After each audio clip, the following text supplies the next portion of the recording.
Maishapa, ñande yarata penderoasa. ¿Qué tal amigos? ¿Cómo están? Que Dios les bendiga.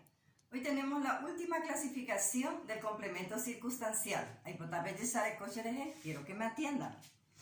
Muy baja o paishawa significa complemento circunstancial.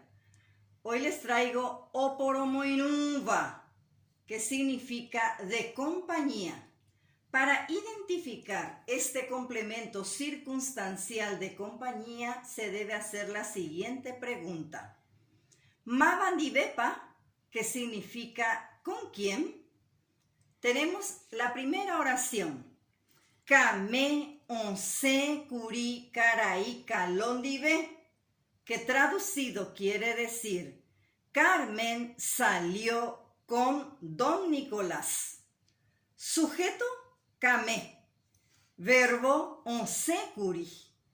Mabandibepa onse kuri kame. Kame onse kuri karai kalondibe.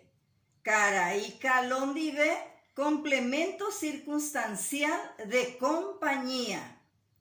Carmen salió. ¿Con quién salió Carmen?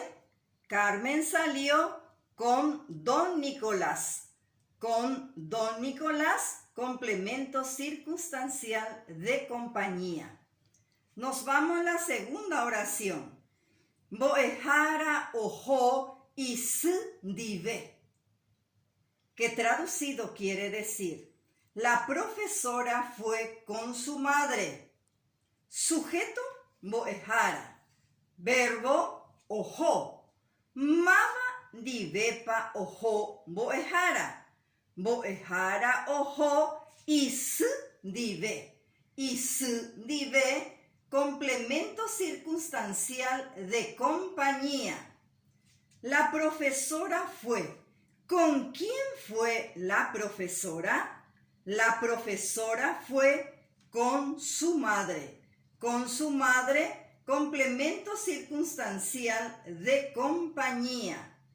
Nos vamos en la tercera oración.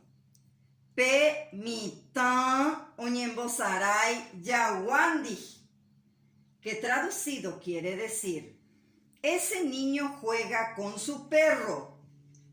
Sujeto, pemita. Verbo, oñembosarai. Mabandibepa oñembosarai pemita. Pemita oñembosarai yawandi. Yawandi, complemento circunstancial de compañía. Ese niño juega. ¿Con quién juega ese niño? Ese niño juega con su perro. Con su perro, complemento circunstancial de compañía. Así termina nuestra lección de hoy. Ya yo sabe ver.